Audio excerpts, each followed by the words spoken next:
Hey, welcome back to the Disney Plus Everyday Challenge, and today we have the Secret Score. This is a series out of Mexico. It is from 2024. It's how many seasons do we got here? I didn't even check. One season so far, 8 episodes. Each of the episodes are about 30, 34, 35 minutes long each, give or take. And it's the Secret Score. What is the score? Is it like a sports score or whatever it is? Well, no, it is a musical score. And I know that a lot of teenage supernatural kind of mystery series or movies, they tend to all have. It always seems, especially in Latin America, it seems to be like the main character is always either a great singer, a great dancer, an influencer of some sort, or they would like to be. They're seeking fame, they're seeking popularity. We get that with, I think, Violetta at one point. We get that with, that's the first one I could think of offhand, but we get a lot of those different types of things for this generation that kind of, fits in that whole kind of growing up with American Idol or The Voice or whatever it is in that country. There's different iterations of that in each country. But it seems like one of the most exciting things would be to be talented and famous for that talent. And you kind of get that vibe with a lot of these shows, and I've watched a lot of these shows, no matter what what language they're spoken in, English, Spanish, Korean, whatever. It seems to kind of be a theme with most of them, but this one is, yes, it's about people playing music, but it's not the normal, like, popular music. Nobody's singing popular music. Our main character, Maya, is a girl who is. They're all in high school, apparently. I don't know. Half the time I wonder if everybody's 25 and they're playing 15. I don't know. But she leads a cast of very attractive young people who are. They all meet up at a conservatory, a school of musicians who play all sorts of instruments and sort of make it work. Like, there's one moment with a bunch of kids just standing around in a circle trying to play a single tune or a variation of a single tune between a guitar, a clarinet, like a bass. I don't know. There's a bunch of different things. Maybe I was just seeing the bass. I don't know, but there's just a number. And it seems like a mishmash. And yes, these kids are being educated by adults, but a lot of it is also just sort of experimentation. But being this is in Mexico, and we have it has a kind of a neat setting. I don't know if it was. I doubt it was built. If it is, it's a really good set. But I mean, some of it's obviously a set. A lot of the interior stuff is obviously a set. But the grounds in which this is filmed seems like a legitimate, real place. At first, I'm not really sure what the focus of this is. By the way, it is subtitled. They are not. This is not dubbed. You will need, if you do not know Spanish, you will need to turn on the subtitles. Just the way it is. So Maya meets up with her friends. I think Nati is looks like her best friend. Run across a number of other people with different personalities. Some of these kids look really familiar to me. I don't know why. Like, I've seen them, and I say kids because pretty much anybody under 30 these days, it seems like a kid. I don't know, but but they I don't know. They don't like each other in many ways, or some have crushes on other ones.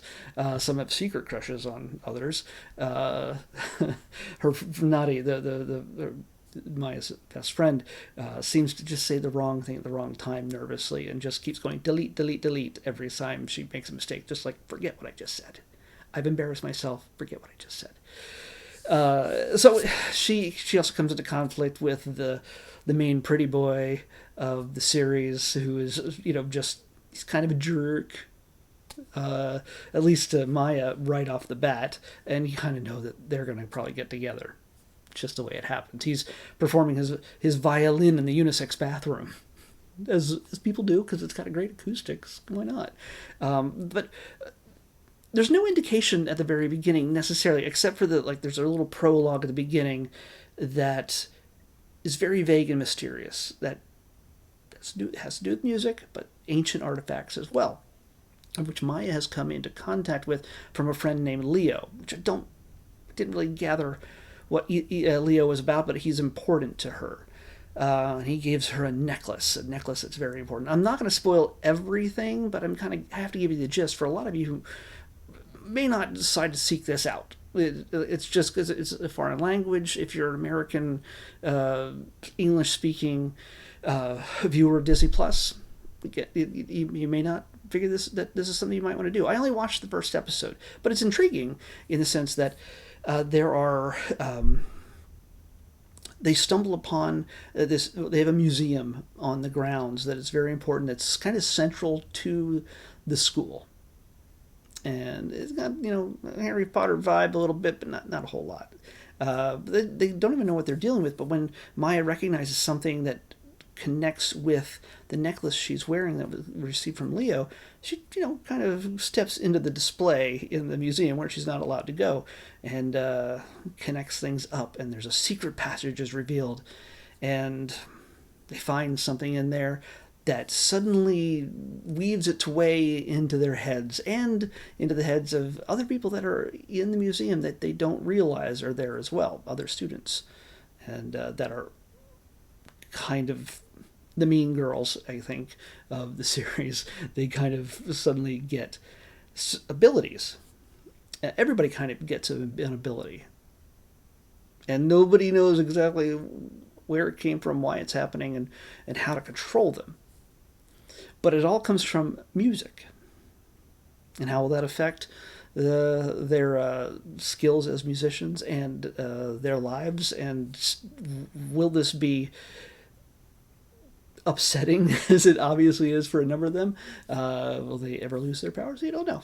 But some of them are actually really interesting takes on powers differently than we've seen before. Like, okay, let's just take like a psychic power. You can read minds. But what if technically that mind reading ability presented itself in text messages? I know this sounds just like, oh, it's for this generation, but it's like suddenly a text message flows over to Maya's phone, and it's very flattering. And it's coming from this person who has the ability to express his thoughts, but it comes out in text messages. But he also suddenly he gets a message from Maya saying that she doesn't like him, but he's very handsome. How'd that happen? One guy just disappears altogether and shows up in very strange places. But yeah, it's like, yeah, you're gonna. There's a number of different things. I'm not gonna give them all away, but everybody's affected in a certain way, and so the mystery becomes how and why this is all happening. What's a connection to Leo? What's a connection to the ancient past? And why is this magic based? Is it is it supernatural? Is it sciency? And what's the connection to the music? So this might be, honestly, if you want to try something a little bit different, a little bit new, that is not necessarily just the copy paste that we see, a lot of different teen drama series or teen fantasy series. This might be something up your alley. I mean, it looks like it's got a good cast. They interact well. They're good actors. It's not just I am reading a line and waiting for a laugh track now. They've got modern references, so it's doesn't sound like it was written by 45-year-old men back in Hollywood or Mexico City.